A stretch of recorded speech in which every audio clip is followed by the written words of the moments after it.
Welcome to the Learning Curve powered by Two-Turn, the podcast for owners who care as much about spreadsheets as they do their customers. I'm here to get into the weeds of running a successful business. I'm here with Tareef. How are you? I'm good, thanks, Adam. Please introduce yourself and your company. Sure. My name is Tareef. You can call me Reef. I work at Happily.ai. We built it about 10 years ago now. It was based off research I was doing at MIT in people analytics. I had done a few startups before this, and I always found the technical bits to be easy, like solvable, rational, etc. But I always found the people bits to be really difficult. I didn't understand what was going on most of the time. When people would leave the team, it would be completely unexpected for me. And I won't say I have the highest EQ in the world, but it's not. I didn't find it terrible either. So I felt that there was something about understanding people at work that I had trouble with. And I think when I came across people analytics, it finally gave me language to understand people. And the fact that we now know things that we didn't know before about what makes people really happy at work, and it's not the things that we think, productive as well as high performing, that is what we're turning into a real like engine for our organizations. There is this layer in an organization that's currently missing right now, is being eroded away by all the modern workplace conveniences. And we are here to compensate for that, bring it back, and actually change how people feel about work. And why does that matter for a company? It matters for a company because I believe that that's a really sole purpose of why companies exist in the world today.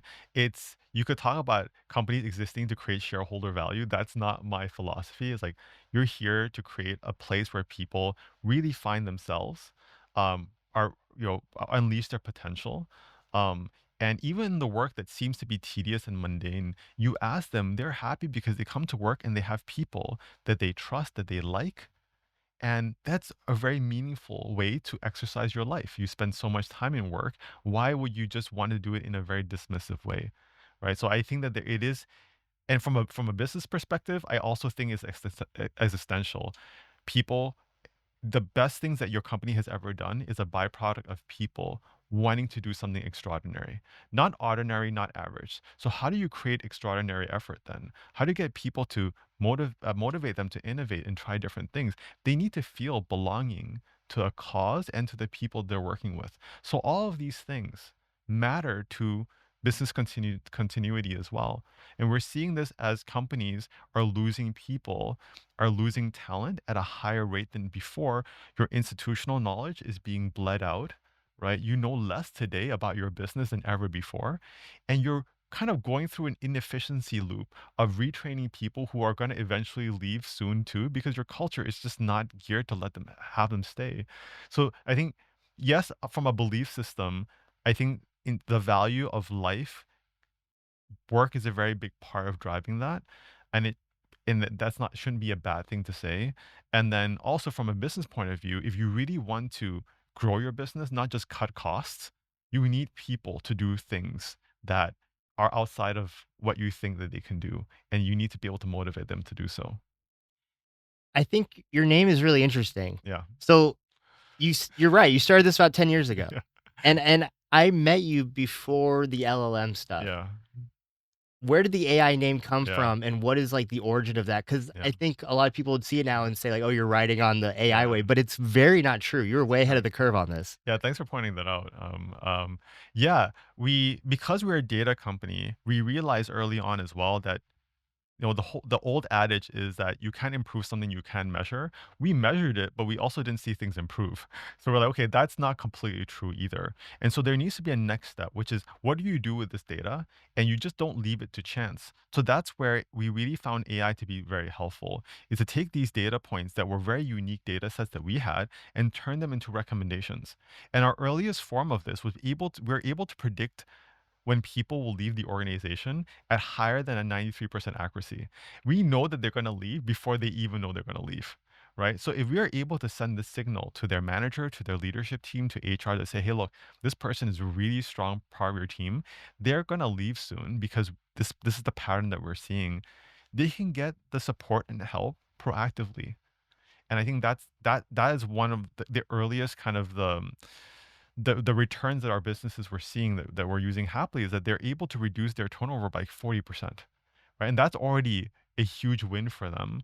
But that was how the earliest form of us using AI in how we did our work. Today we use it in many other form factors that we can go through, but yeah, that was kind of how we started with it. I mean, yeah, for a primer, I think AI is kind of thrown on everything now, but there's a bunch of Yeah, different forms and different meanings. yeah, What was it? What did it mean for you when it started, and what yeah, was it, and how has it evolved, yeah. and how do people interpret it now? Yeah, so it started off as a predictive engine, right? And using the numbers and machine learning to train data sets to help us understand and anticipate when things will happen. So we built predictive models with our unique data sets, and that's how we started. Now with LLM based AI, which is more like generative content, we can do a lot of other things with it. Like for example, our coaching interactions have drastically improved here where because we're part of our work is improving feedback loops between people, we can now make sure that feedback is done really well. When somebody types in a response, we're able to coach them to say, if you say it like this, it probably will land better, right? And that's how you improve someone's emotional intelligence. They don't know how they sound until they get a reaction from the person that they're sending this to. And most of our systems that we've built in our workplaces don't have that feedback loop. They're just administrative tasks that are delivered, a form that you fill, a performance review that you submit, and you don't know how this sounds to the person receiving it. And that's why trust decreases, not increases, when you're actually trying to help someone out. So I think the AI helps us with this layer now that we've found to be extremely impactful. Because with our core mission to be improving health and happiness and effectiveness work, knowing that it's done through relationships between people, we now then have to focus on what actually makes really strong relationships and work on that. And that's what AI is helping us to do today as well. I think it's so interesting where you took predictive patterns and stuff Yeah. to focus on improving people's well-being, and then LLMs come and are kind of focused on replacing people. You both Yeah. have the same goal, which is Yeah. productivity, right? Yeah. And increasing productivity, one is through well-being, and Yeah. then LLMs are trying to increase it through, Yeah. diminishing the workforce and just increasing output, Yeah. and those effects are at odds, right? Like, Yeah. one is using AI to, like, um, take care of the workforce, and the other Yeah. is, like, trying to, like, push it out. Yeah. Tell me about, like, just because you've been there since the start, like, that journey and reaction to AI Yeah. in companies and just what seems to be at odds at the moment. Yeah, at odds. It is very odd, I think, what's happening, and I think that what I like to ask people to think about is that what is the end goal look like for you, right? If AI is here today and you have all these fantasies about what it can do in the future, is your end goal to go from a 500-person company to a 5-person company and everything is just automated out? Is that your dream? Because it'll tell me a lot about how you're managing people today, right? Then it's about cost cutting. It's about automating everything out of the system, right? Versus a person says, you know what? It's not about that. It's about I want to take these 500 people I have, and I want to do so much more than what we're currently able to do today. And that's a completely different end goal, end state. And so you can already tell a lot about the directionality that people want to take this technology, right? And for us, we also get this feedback all the time where because we're in this management layer of the organization and we have actually all the technical ability to build an AI that can manage people instead of a human manager, right? And we have data that shows us that 80% of managers aren't really doing people management right now, and it's bringing the team down. And the solution could be, why can't we just let AI do it then? But then we also have social science data that shows us that that's not going to work. You could do the mechanical parts of people management, but you can't do the other parts of people management, right? With building trust, there's benevolence, which is showing you care. There is character, showing that you're reliable. And there's competence, showing that you're good at something. AI cannot replace many of these parts. So we are in the business of not replacing your managers with AI, but making your manager so much better with AI. The parts that are tedious, hard to do, confrontational, we know it's hard to give critical feedback. But ultimately, these are parts of managing people that you need to do well. And so we are our high conviction that this is the piece that we want to play. But we also see that they're different. The market is at odds. There's some that are very that see very eye to eye with us with where they want to go with this, and some are opposed. Like, no, actually, we want this eventuality where most people can go, and we're like, okay, we don't subscribe to that. Good luck, kind of. I think a lot of management, at least in my experience, don't see themselves as people managers. Yeah, And I think a lot of them, when they saw LLM technology, said, "Great, they can make my reports, they can do what my assistant used to do, yeah, they can do PowerPoints for me." And to them, it never even occurred of maybe this can help me manage my staff as well. yeah. In your experience talking to companies, how do they view the role of like HR and people management? I learned this the hard way, because, I was born here, I was Thai, but I'm Thai, but I didn't really work here or kinda grow up here. So when I came back here, it was also surprising to me the scope at which a people manager had versus an HR person had. And I learned throughout that anything related to people was an HR thing. So even as a people manager, if you had to have a conversation with your team about something, if there was a disciplinary action that had to be taken, that was not a people manager's thing. It was an HR thing. So it's almost that there's this role that was created to just deal with all these uncomfortable people bits, right? But then that also, so we actually HR plays a very strategic and important role in a business, but so do people managers. And we are like, no, actually, people managers should be the person doing this. They should be the person having these conversations. You should be building the trust loops there because that's where work happens, right? To learn about things in an exit interview that the HR person does at the end of the, that's not that's not where you can improve your capabilities in managing people and getting work done well, et cetera, and in retaining people. So yeah, I think there's this displacement um, built on this foundational, almost deferring of people stuff to an HR person role, rather than saying, hey, people management is also about managing people, and this is what it means. That's really interesting, and I don't know if this is a Thai thing. Please tell me, because in my experience here, yeah, I've seen that be completely offloaded to HR, Yeah. but that also in turn makes HR run the company. Yeah. 'Cause, like, whoever's controlling the people just starts running the company. And so, like, I don't know if it's a specific Thai thing or maybe it's in other places too, but, when that happens, it tends to make the HR, like, extremely powerful and dictate a lot of policy. Yes, and we're very lucky to work with really, really strong HR um, professionals. I would say that in the average company, when HR does run this, they run it reactively, right? Because they start to be in the loop, reacting to problems that happen. And that's not how you really want, even if they do run the company in the people bits, that's not how it should be run. And it's also very stressful for HR professionals to always have to put out fires that they didn't start.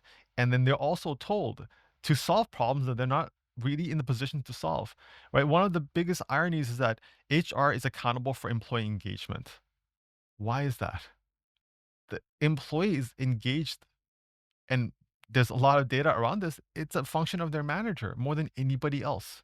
So why is HR that you don't really see or get to really interact with on a day to day? Why are they in charge of my engagement at work? And if you put HR in charge of that, what can they do other than launch a survey once a year to measure something and then just shove action items over to managers and hope that they get done? So this whole loop is broken because the wrong person's accountable for it. And I always say, and I'm putting a few people on the spot here, but another piece apart from engagement is culture. That a lot of times when I talk about culture, again, it gets deferred to HR. When we know that culture is a responsibility of the leader, him or herself, it's not deferrable. But again, it is. And so if you ask an HR person to now be in charge of culture, what can they do? Kind of like the survey approach, like, okay, the best I could do is just do company events and activities and put together some stuff to make people have a good time. But that's not what culture is. Culture is values and behaviors. They're role modeled by leaders. They're reinforced by people around them. That is a leadership function. So yeah, going back to what you're saying, there is this dislocation of accountability that's causing a lot of challenges. And we know from the best examples in the world of companies that have highly motivated people with really good culture that people write books about, That was the difference. That it was the leader, him or herself, that took it upon them to say, this is my number one priority here, is to set the standards for how we do things. And we really want to bring that back. And that's also, a very big part of our work that we're trying to do. No, I think you're absolutely right. I think I've seen it a lot in multiple places in multiple countries where it's just HR, you're right, putting out fires of management, but unable to control Yeah. management behavior. Yeah. Yeah. So you get kind of an unwatched Yeah. police like Yeah. management force that can Yeah. have bad behavior, and that's Yeah. uncontrolled. Yeah. And then HR's job is just to try to soften the blow as much as possible, and they That's don't right. really have control of anything That's right. in that area, and it just is a huge disconnect. And yeah, I think as long as management is not held accountable for like the very real responsibility of managing a team. Yeah. Yeah. It's not just the meetings you have with your peers, Yeah. but if that accountability isn't there, then HR can't fix anything. And for us, the easiest way, and sorry, easy is the wrong word. The simplest way to solve this problem is just to bring back accountability in the right areas. To be able to say, hey, from now on, as a manager, you are accountable for your team's performance, which I think that's already easily understood, but also engagement and retention. And retention doesn't mean you need to retain every single one of your employees, but we want to retain the ones that are highly effective, doing their jobs well, fit with our culture really well. If they leave your team, that should be on you, not the HR person who had nothing to do with it. So if you can just bring back the accountability to the right person and you start there, then the managers will start to really understand, okay, these are the areas I need to do more training in. I don't know how to manage engagement. How do I keep my teams motivated? Okay, I need to learn about this. Or how do I make sure that the best people on my team will stay with me and with the organization? I know my organization is not perfect, but hey, you know what? You as a manager, you have a high, uh, you have high influence in whether somebody stays or not. And if you build a strong relationship with them, if you know how to have these conversations, they're not. Again, they're simple things. They're not easy, but they're simple things that you should do. We're seeing things improve radically and very quickly too, faster than people thought. We're improving a metric called ENPS by 48 points within 6 months. And it's a metric that measures employee satisfaction. So what we're seeing is that people who used to be detractors within the organization, people who are like telling people, hey, don't work here, this place sucks, to being a person who's promoting, saying, hey, this is a great place to work. We're changing from that to that in less than 6 months just because we're improving feedback loops and relationships. Compensations haven't been changed, perks haven't been added really. It's just changing the dynamics between people. So yeah, we really believe this, that the data shows us that it's very possible, but it does start here. It starts from saying we're gonna make people management stronger here because we really believe in what management is for an organization, and by making it stronger, they now have these accountabilities, right? And I think that's a really good place to start. If you don't have accountabilities and you want things to magically happen, they're not going to. Speak on that. Like, what behavior or systems do you recommend? Like, what makes the best Mm. employee improvement, and what are the worst things to do? Yeah, I mean, I've been doing a lot of research here because there's a mechanical bits, but I really always wanted to understand the reasons why we do these mechanical bits. You could tell people to have one-on-one meetings every week, but some of them are great, some of them are useless. Like what drives the difference? And the deepest I've gone here, and which I'm really curious and interested in, is this piece of trust building. To build trust between people, it's foundational to any relationship, right? If you have a relationship with your partner, with your child, and or with your team members and teammates, it's formed as a function of trust. So for me, it's what you do, what you need to do to build trust with this person. And trust is built through us being vulnerable back and forth.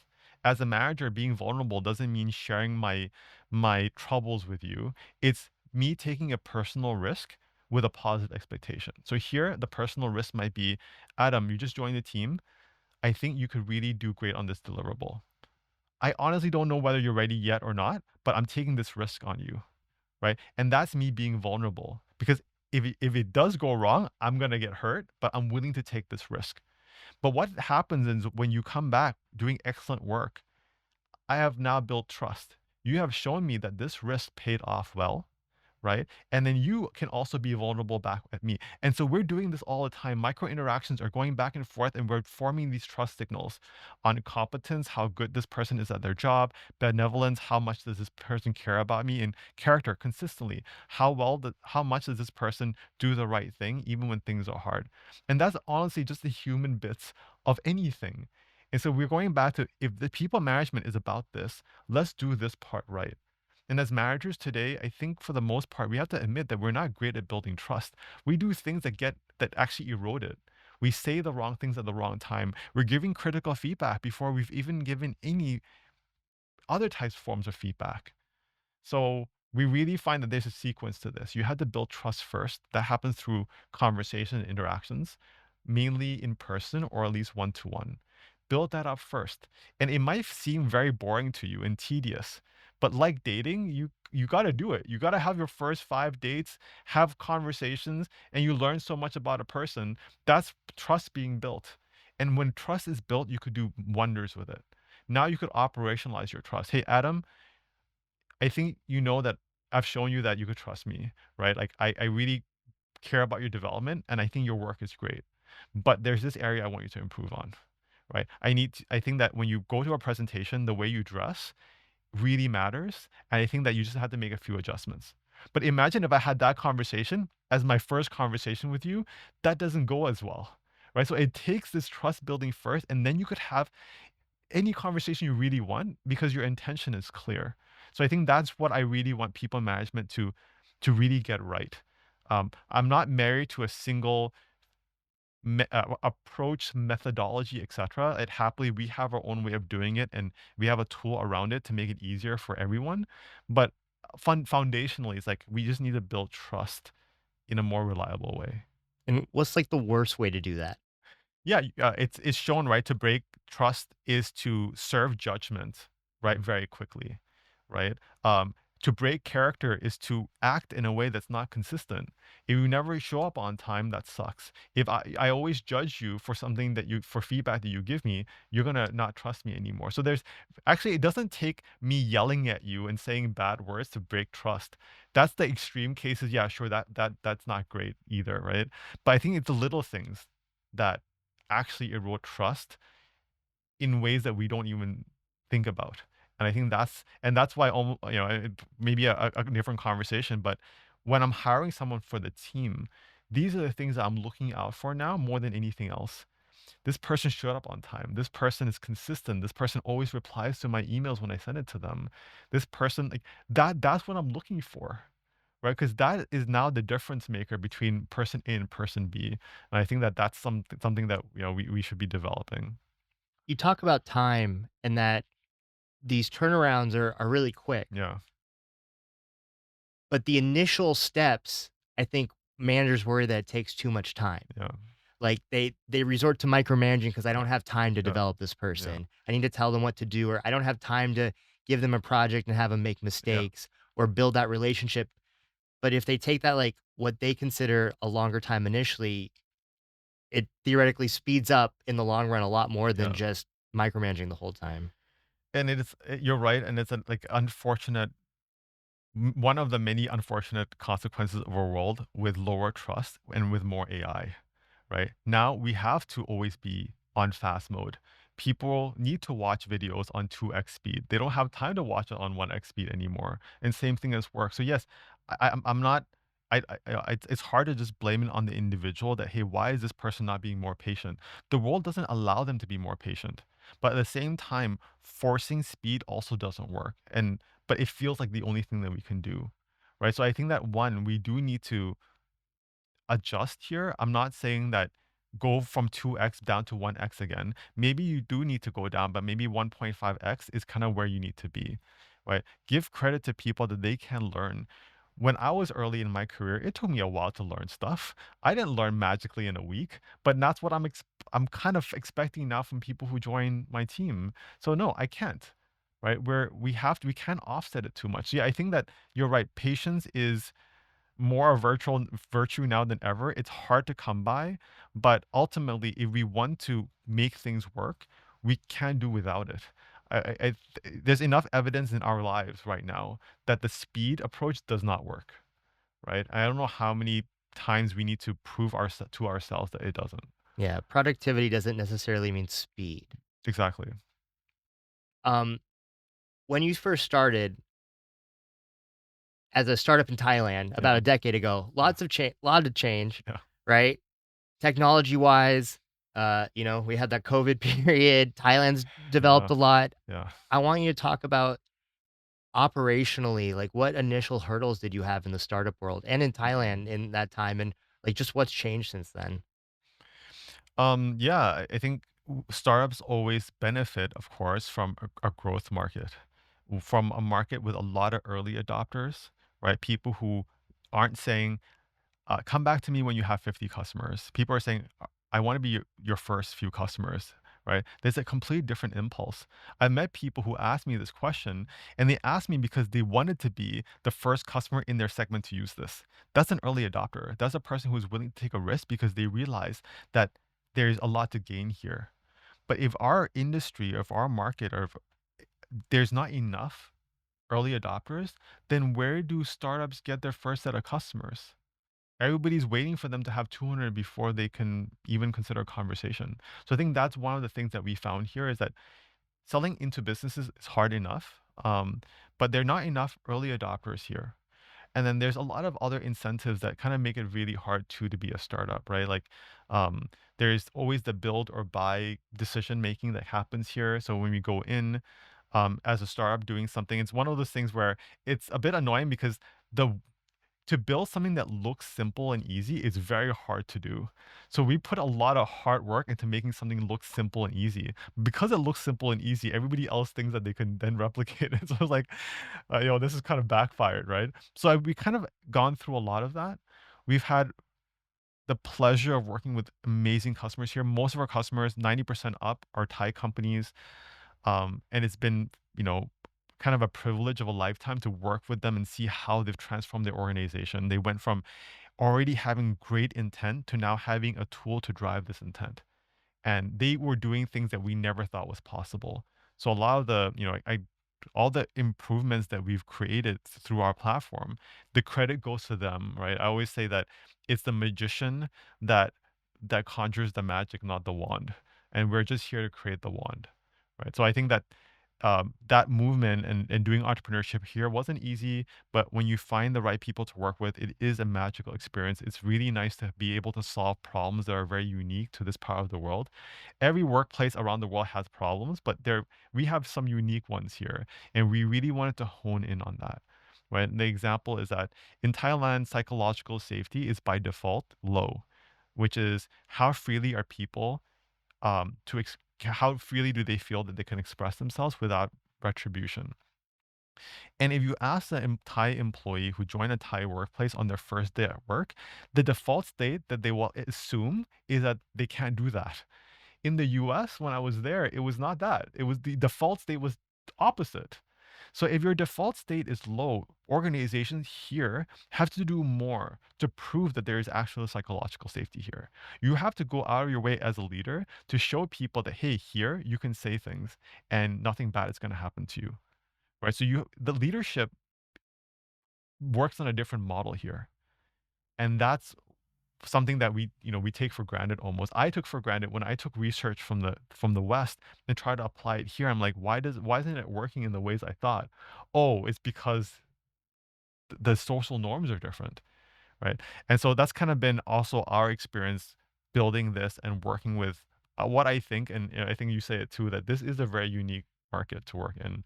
Um, but there's really good parts of being a unique market. We can solve things that nobody else can solve because we're very focused on particular problems that exist here.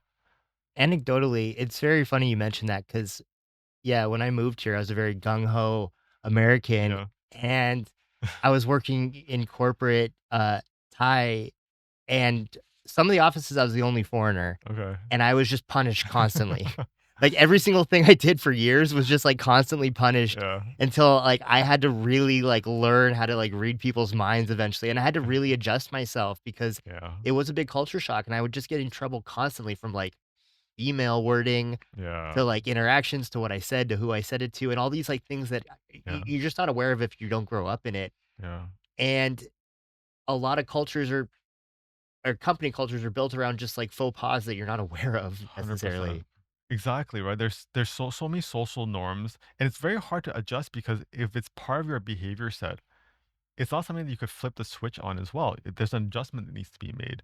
But I think one of the things that we really want companies to understand is that these social norms and your values, they're not just nice to have. They're actually core to how your business needs to operate, right? There's a reason why there was a boom in innovation in Japan that amount of decades ago, and why that transferred to the US. That when innovation evolved to the ability to share ideas, to debate them, to be able to argue, and to be that required a different set of culture that the US just had embedded in certain industries. And that's why they were able to innovate faster than anywhere else. But you try to innovate in this part of the world, but you have low psychological safety, you're learning at 10x slower pace. People aren't, they know what's wrong, they're just not sharing it because they know that somebody else will get angry if they say something. So then you have all this feedback loops that are completely dysfunctional. You're learning the wrong things from the wrong people at the wrong time. And no wonder you can't evolve to the right product, right? So I think that there's certain things where this is really required. If you want to be an innovative company, you have to have healthy feedback loops. There's no compromising that. There's no workarounds that, right?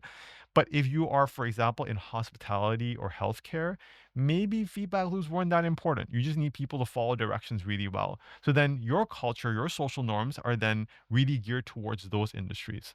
So I'm not saying that this is something that we need to refresh across the board.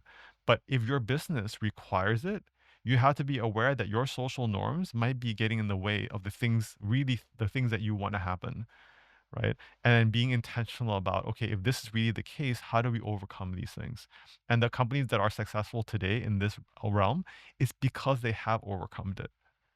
And it's it's one of those things where every time you hear a leader talk about their successes, it they always talk about culture first. They don't talk about some smart financial kind of reallocation of resources. Like they don't talk about that stuff because they realize in hindsight that that was the thing that made a difference. But it's almost just the thing that gets raised after the fact that in the moment culture doesn't get prioritized because it's like, oh, it's something else that we'll take care of once we figured everything else out. And what we're trying to say is that this is not a second thought thing. This has to happen while you're doing your main thing because it goes hand in hand. It has to be proactive. Correct.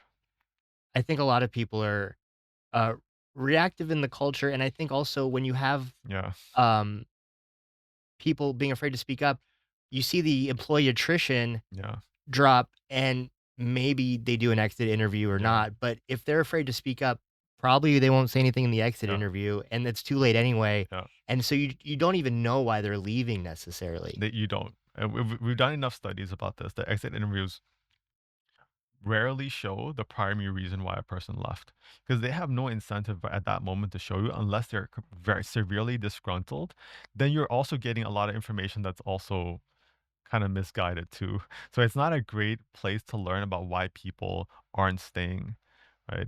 But yeah, to your point exactly, I think a lot of times culture, when reactive, is basically covering up scar tissue. That, oh, this employee did this and it hurt us. Let's write a rule in our handbook to say that you can't do this anymore. And you just now your handbook is just filled with discretions that people have done that you're trying to overcome. And that's not a good way to build culture at all. Those people are probably not there anymore. And now everybody that is here or still here, they have all these red tape hurdles that they have to navigate every single day. Not a great way to build culture. You should not do it reactively, you should do it proactively. Right. And yes, there are, I'm not saying that you should not discipline bad behavior, but there are ways to do it that doesn't shape the overall culture. Your culture has to be oriented towards what makes you unique, what people can do here that they can't do anywhere else.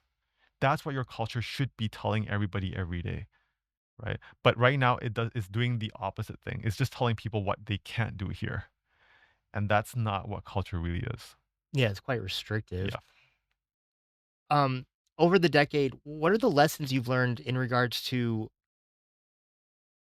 because you're B2B, Mm, what are the lessons in marketing and sales that you've learned over this time? Like strategies and I yeah, guess specific to Thailand, but like what are things that come to mind as maybe you wish you learned it earlier or yeah. something? What I wish I embraced is something that I guess I knew, but I didn't embrace was, the idea of, I don't know if you're familiar with the power of weak ties, is this idea that when we form networks, right, with people, that the most impactful parts of your life are actually impacted more by your weak ties with someone than your strong ties.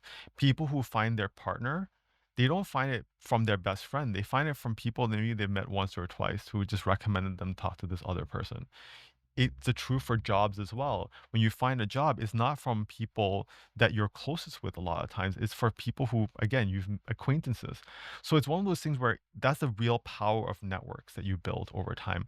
I think I didn't do enough of a job there. I just rationalized myself as an introvert, so I just kind of kept myself away. Now that, I'm trying to be more participating in events and getting to know people, I'm learning so much more. Right, the world is really rich in people who have great experiences, like yourself, Adam, and I want to do more of that. So I think that's one lesson learned for me as an entrepreneur is that do not rationalize yourself to say, "Oh, I'm a builder, I'm a craftsman, so I get to hide myself in the basement and just build something until somebody will use it." It's like, no, you got to get yourself out there, right? So I think that was one lesson learned. I think other ones are just more oriented around doing sales is a feedback loop as well. You when you say something, when you pitch, you're trying to read the situation. What was the most impactful thing you said that day? What made people go say wow and really pay attention and hone that and understand that, oh, that might be the best part of your product that you don't even realize, right? So I think part of that is like reading body language. I miss that. I miss that a lot. I used to have in-person meetings. Today, most of them are virtual. I offer to come in person, and the most of the time they're like, "Oh no, we'll just do this virtual. It's fine," right? Especially because it's just the first conversation. But actually, I think the first conversation is the one that you need to do in person. The subsequent ones maybe could be virtual. So I think we flipped the script here a bit, in not in the favor of us really building the relationships and having the communication loops that we need. So I definitely miss that.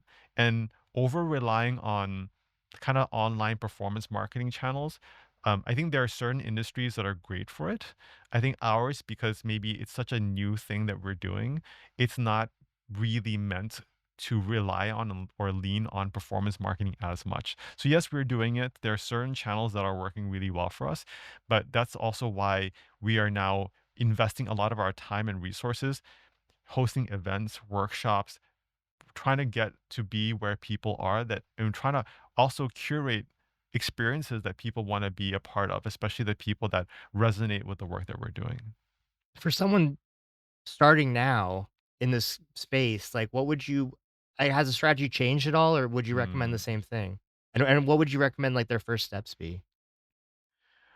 Yeah, I guess as I'm thinking about it, I more and more believe that you need to be in front of your customer, and I hear people who are entrepreneurs for the first time right now saying it's really hard to do, and I agree with them. You used to be able to connect with someone on LinkedIn, send them a cold email, and just be very authentic and honest. Say, hey, I'm really new at this. I'm building this. I really want your feedback. Now you get zero responses. So I think, yeah, you have to, even more than before, put yourself out there.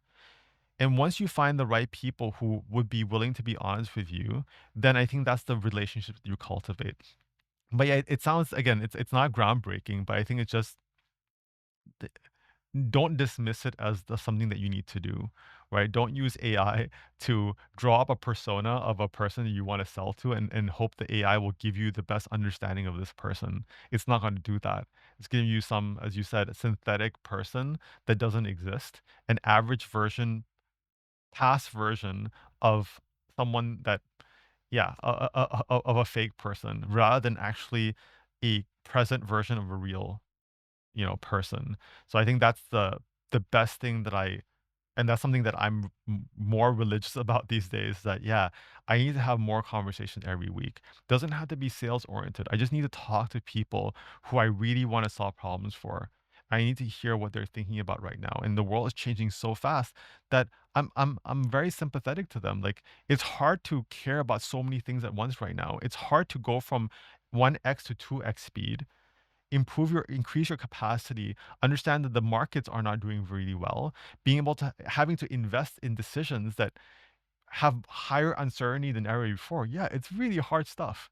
So I could understand why there's decision paralysis. I could understand why there's a lot of the challenges that they're dealing with today. But I wouldn't have really understood this if I just searched and asked AI, hey, why is nobody talking to me today? Yeah, I think with AI, people thought that the barrier to entry was lowered, Yeah. but all it does is allow everyone to send cold Oh, emails yeah. and everyone to automate this Oh, outreach, and it just puts more of a premium yeah. on the person to person Yeah. outreach, and Yeah. it makes it harder actually to get Yeah. there. Like, Yeah. the AI has made it harder to make Yeah. those connections and not easier. I told myself this, especially because I'm in the weeds of doing this as well, that I will never be a person who doesn't reply to someone's outreach email. If somebody reaches out to me, even if I can or I'm not interested, I will reply to them. And I was so good about this until about 6 months ago, where it just started to be overwhelming, right? 20 to 30 emails a day at this point from cold outreach that are completely just, I know they're bots and AI agents sending this. So like, why am I replying to AI agents at this point? So now even me, who really wanted to be the person who would never do this, I'm starting to not reply. And at this point, if I don't reply, I'm just in this email sequence at this point. So I'm gonna expect 5 more emails from them dropping into my inbox. So yeah, not a great outcome, right? Like, it's not a great use of this tool that has erased friction but created friction somewhere else. That was actually something that we didn't want to happen. You spoke to, like, people starting out earlier, but you've spoken to heads of businesses and present day, like, what are their thoughts on the landscape? And, like, what would be the best ways to reach them, and what are they interested in? I think that they are, and it was really nice to learn that they are also all craving kind of a circle that they can belong to and share ideas with and consult peers with. I think that's hard to come by. I think a lot of times, ironic for me to say, but a lot of the podcasts that you listen to, they are thought leadership from a different reality. And as I'm there's a lot of thought leaders I used to follow, but now not as much because the things they're saying are so disconnected to my reality, because their realities are now they're talking to global company leaders of tech companies. Like, that's not my world, and my circumstances are very different. So the advice and recommendations that you're telling me are highly not applicable to my life and my situation. So I think there's more of that going around, that hey, now the information that I'm being bombarded with doesn't really help me, and it doesn't help me also reflect on myself. So that's kind of the space that we were trying to figure out how to design, is how do we be able to get leaders into a room together where they get, yeah, a safe space to just talk, right? No judgment, etc., and learn from each other. So I think peer groups are going to be more popular because people are craving them right now, but they also had to be done well, designed well, etc., right? Not every room is created equal. If there's hidden incentives that, oh, this is actually hidden sales kind of gimmick, yeah, their leaders are going to be highly attuned to that. They're being sold to every moment of every day. So I think that it is going back to that and offering that space. Even I, would really find haven in that. I think that's what I'm learning about what leaders are looking for. I think there is something there that is authentic and real. Um, and I think that there's the chance to also admit openly that this stuff is hard. Like, it's not an easy time to navigate right now. And this is also my part of empathy and sympathy that I'm trying to have more of as well, is that our work is very focused on improving the well-being of everybody in the workplace. And it's easy to dismiss the topmost person in the organization, right? Because you can then rationalize that, oh, they make most of the money and they have the power, they have the ownership. Doesn't mean that their lives are easy, right? The situation is hard. So how do we make it worthwhile for everyone? If it's not worthwhile for the business leader, they're not going to do it either, right? They're rational people. So I think that it's putting all of those pieces together. We live in a different world right now. We might as well admit that and say expectations have changed. And how do we then redesign work and people's attitudes to work in a different way?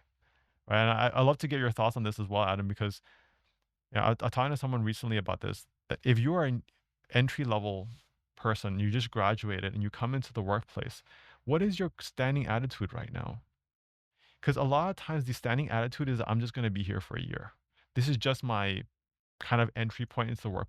But if you enter any situation with a mindset that you're only going to be here for a year, that's a very bad place to start. You're not going to invest in the relationships that you're supposed to invest in. You're not going to develop the growth trajectory for yourself that you owe yourself as well. So that mindset, that starting point already dictates everything that's going to follow.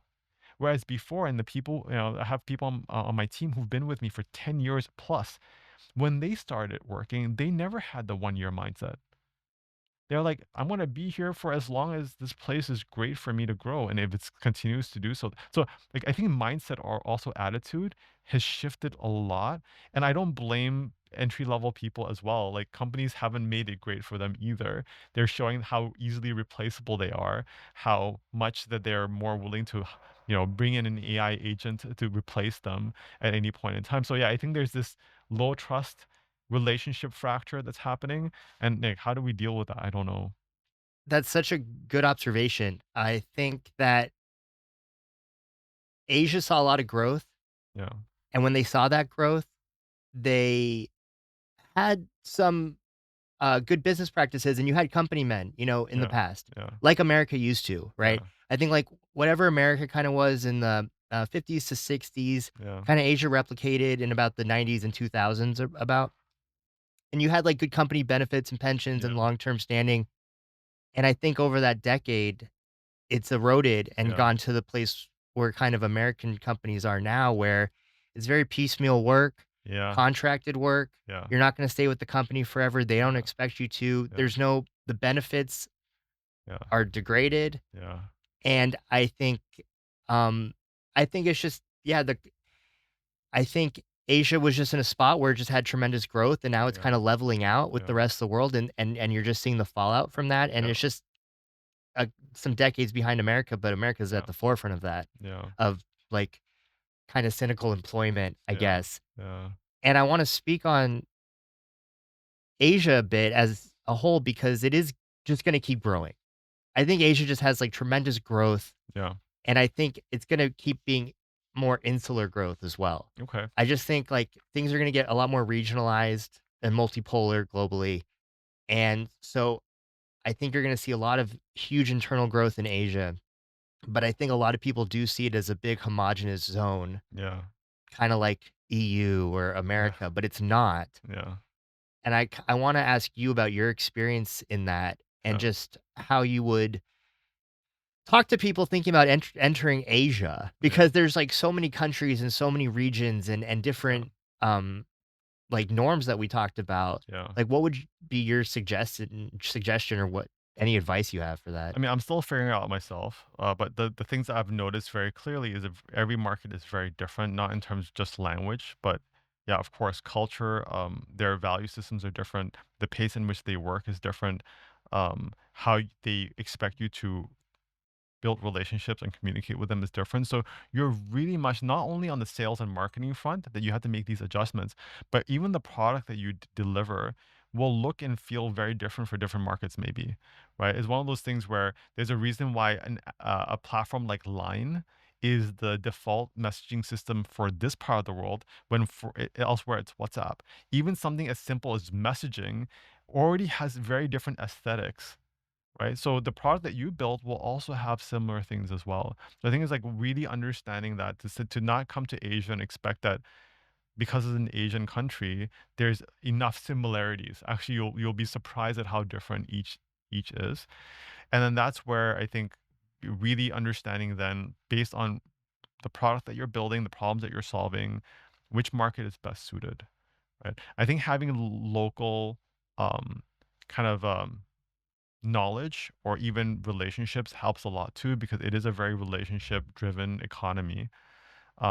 So yeah, just to think that, oh, you could just deliver some performance marketing ads for 6 months and then get some inbound leads, not gonna work that way.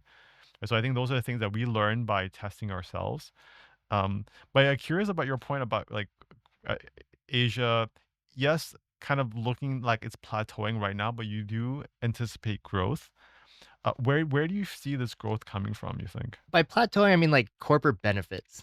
Okay, okay, okay. Like, there are incentives for employees to stay around. Like, Yeah, you had old stereotypes like the Japanese company men and stuff, yeah, and, a lot of that still existed in Asia, and when I came here, like, 15 years ago, there were a lot more benefits that I just saw degrade yeah, over time. Just as you're competing yeah, globally, you yeah, just offer it less.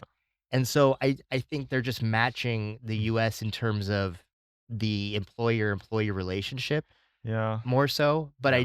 but the growth, I think, yes, absolutely. I like, that's not gonna stop their growth just because population-wise Mhm. and infrastructure-wise, this is kind of where it's all happening. Yeah, definitely interested to learn more there because I'm also trying to anticipate where growth might come from. It's one of those things where, yeah, as an entrepreneur, you really have to be attuned to what's going to come up next.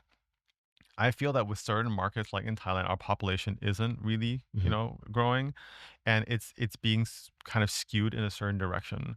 As for me a reminder as well that you can make supply as easy to come by as possible, like that AI is making today, but demand is not that elastic. If you have less people and you have less people able to spend, you have less people buying things. So as a company, you could be producing 10 times more goods. You're going to still actually be selling less. So like understanding too that as we're having this greater disparity between wealth and socioeconomic class, it is going to hurt demand in a very big way. And if demand is hurt, then how are our businesses going to kind of flourish, right? So I think is the population metric is one, but getting deeper into what are the segments that are actually spending and all of that will actually dictate the industries that will flourish in the next stage, right? I always think that healthcare is definitely the best industry to be in here as we have an aging society. When I was in Philippines, I was looking at these stats that the average age, so I think population of Philippines is like 120 Yeah. million or something, right? Yeah. The average age is 25 years old.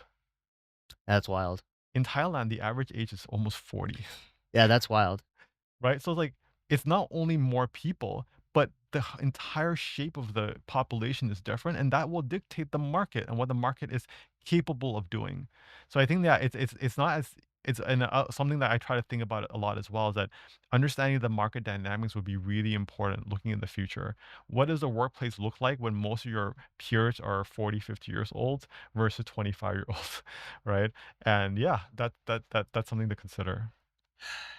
We're getting really in the weeds here, but yes, regionally, and I think it's 2 things. You're right, it's socioeconomic factors and population, and some places like Japan and Thailand have declining populations just because I think they hit urbanization Yeah, faster.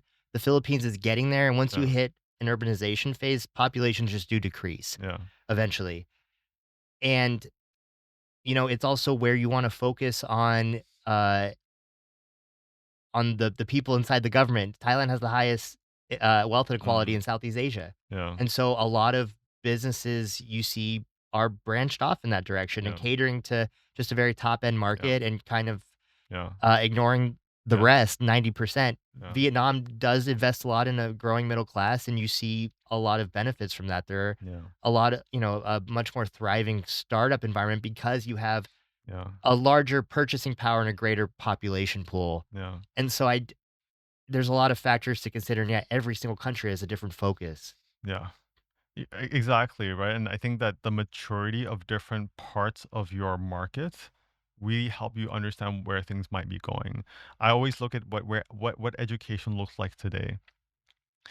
Yeah, the cynical view of education is always like, oh, it was a part that played in the industrial complex, right, of things. That in capitalism, education systems were producing workers. And if you look at the world through that lens, are, is the education system producing workers for today's industry? And if you ask companies, they will say no, actually. There's actually a very wide gap between the person who just graduated and the person that we're expecting to start here. So, okay, then that means education is failing. It's not the student's fault at all.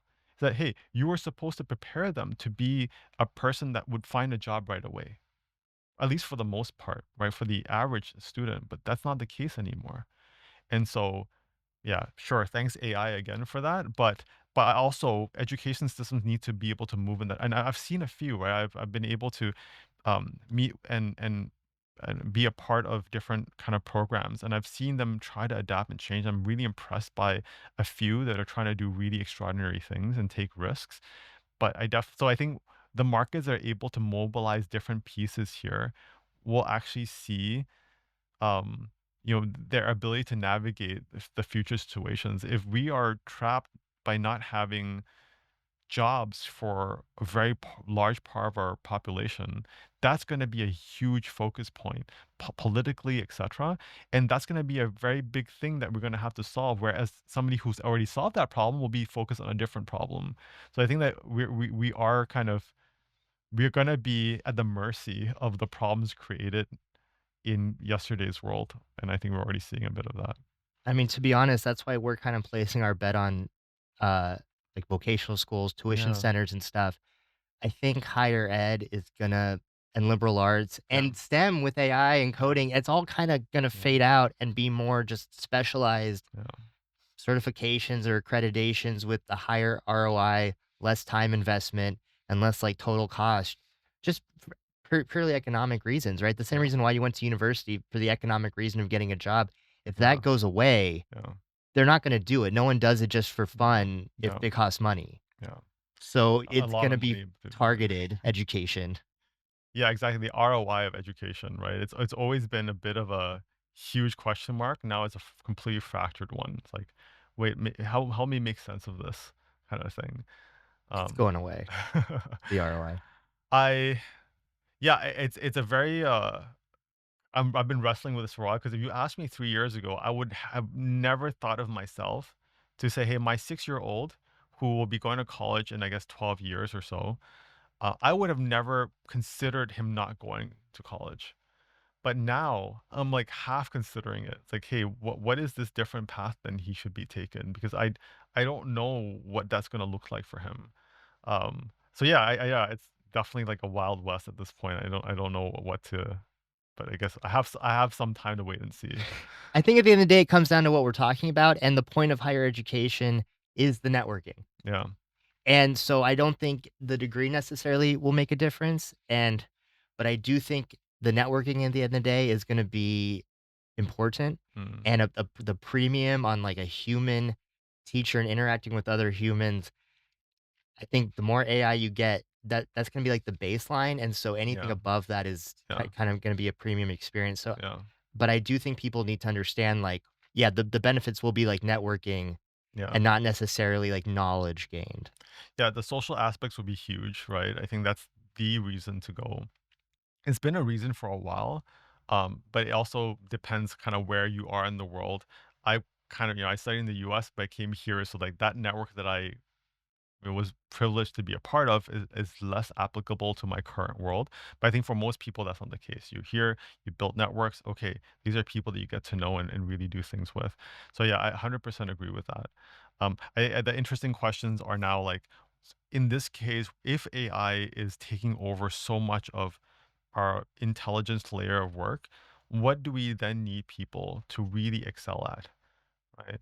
I'm not I don't I'm sorry, I just don't see how universal basic income is gonna work. I can't even figure that out. Like it doesn't make any rational sense to me. I would love to be educated on that. So I would then think that okay, in this world where AI is gonna bleed into our organizations, who makes a great person to join your team? Who is a great person? And I've kind of, I think we all have to wrestle with that question today. And today, the answer that I get to is just a person who's really high in EQ. I interviewed someone recently. She actually just joined as an intern. But I'll tell you that, a team of 15 of us. I always am wary about bringing interns on board because I wanna have the capacity to really help them. I just don't wanna just do it just for the sake of it. But I took the call just, you know, to be open-minded about it, but this person just had such a great demeanor, EQ, that it was just obvious for me at that point. It's like, "Yeah, this is a great person to have on the team." And yeah, sure, highly intelligent as well, etcetera, but that wasn't the selling point. So more and more I'm gravitating to this person who just has it together. I feel that Yeah. like I've had interviews where people are cutting their nails, trimming their nails during the middle of the interview. Like I'm seeing part as well. So yeah, I think that I really value this like high character person who can really contribute. And I'm confident that they will be they will be everything that they need to be for the team, great team players. But yeah, great people who I want to work with. Like if I'm in a meeting with them, I'm looking forward to it. Not, oh, these people again.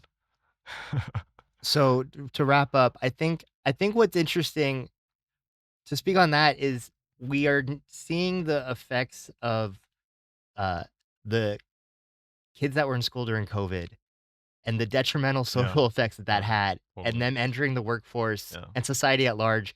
yeah, And those sociable skills that you're supposed to learn, if they yeah, weren't, it's gonna be really rough for a while, and we're yeah, really gonna have to adjust to this a yeah, few generations that are really maladjusted, yeah, unfortunately, yeah, and that's a big learning curve for them as well. yeah, But what we keep coming back to, we talk about technology and AI, and it always just keeps going back to, like, human yeah, connection, and everything else is a distraction. yeah, 100%.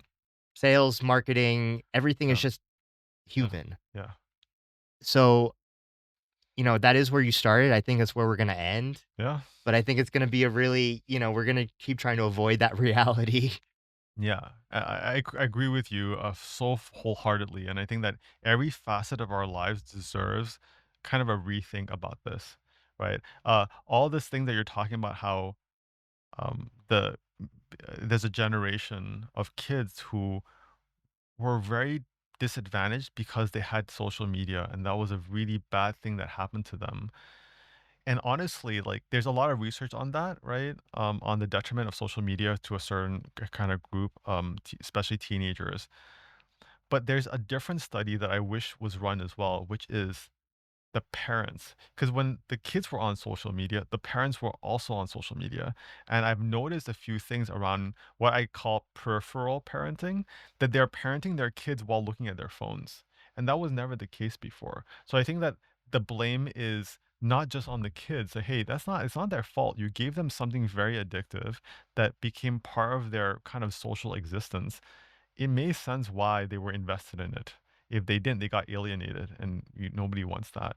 But then, what do you do as the parent, right? Sure, you could talk about controlling their usage, etc. But maybe you were role modeling those behaviors as well. That, hey, my parents are using it all the time. So I try to be very uh, aware of that. When I'm around my son, I don't use my phone at all. It's always in my pocket. I don't let it distract me. If it buzzes, I make him sure. I I need him to be certain that he has my full undivided attention when I'm with him. But I know that that's not the default reaction. If I wasn't thoughtful about it, I would be checking my email every time it comes in. Right? Does somebody just book a demo? Do I need to schedule a meeting? I would be distracted. But like, no, I know that this relationship that I have has to be cultivated in the most pure human relationship way possible. And so yeah, that's so you're right. Like it is about human relationships, and there's so many different relationships in our lives that we really should be investing more in and figuring out how, let's not get technology in the way. Let's actually, do something in person. What you're commenting on, though, is the same as the management problem, though. Like, Yeah.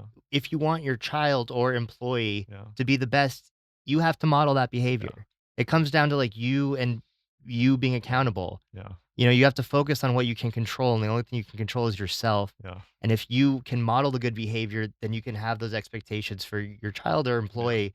Otherwise, you're really asking for something unfair, which is, "I can do Right. this, and I don't want you to," and Right. and that sets a very uneven stage. Right. Resentment even, right? Like Mm. it's not productive at all.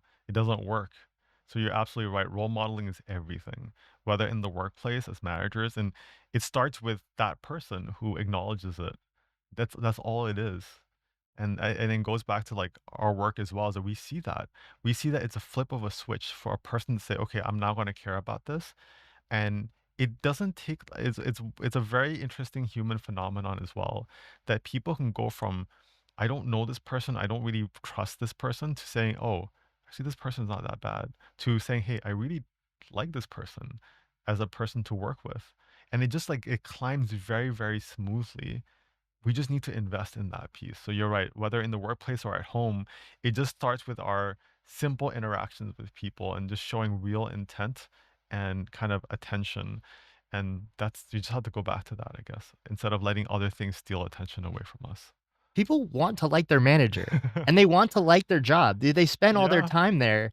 So, yeah, if I think if it becomes up to the company then to hurt that relationship, because I do think it yeah, usually starts in good faith. No one wants to do yes. something that they're gonna hate. I think that's what hurts the most. When people find a new job, they have all this hope for what this new job will be, starting with this person they get to work with. And when that is completely dispelled, like when that bubble bursts because something happens early on, they're very distressed about it. Right? Maybe because we're happily.ai and the work that we do, but it just happens to be that every single interview that I have with someone, it's basically a dumping episode of all the bad things that ever happened to them in the workplace. So I hear the worst stories and I feel really bad for them, right? But okay, I let it happen because I get to see how they deal with those situations. But it is for me, a kind of a telescope into the realities that people have within workplaces that you don't know how bad it is. And a lot of times we dismiss these behaviors. I ask leaders sometimes, like, because when I see bad behavior, I call it out. And I would ask them, like, hey, this person you saw at the meeting, they were really, really abrasive. It's like, oh, yeah, yeah, they are. Like, they're just like that. I mean, what do you mean they're just like that? Do they deserve to be here? Right? And it's not, it's like, I need to actually push them to think about it. And they're like, oh, yeah, okay, yeah, you're right. Like, maybe that we shouldn't tolerate that. It's like, yeah, you should not. Right? People don't wanna be around this person, and that means they don't wanna be around your company. And then, yes, it's gonna hurt you and eventually as well. But it's funny that that's not like an automatic reaction sometimes, that we almost push it at the back because we don't wanna deal with it. You just have to. I think as leaders today in the world where AI will do more, the leadership function is more important than ever. And it is about role modeling these behaviors, as you're saying, and creating alignment. And alignment only happens when trust and feedback loops are built. I think it becomes that as the core piece of what leadership is for tomorrow. On that note, where can people find you? Um, I like to post things on LinkedIn from time to time, so you can find me there. I try to publish the research that we have that's very unique to our part of the world. So you have always happy to have a conversation, face to face, human relationships building. So yeah, please feel free to reach out anytime. Okay, the LinkedIn will be posted. Thank you so much. Thanks, I Adam. really appreciate your time, and Sure. we'll talk soon. Thanks, Adam. Thanks.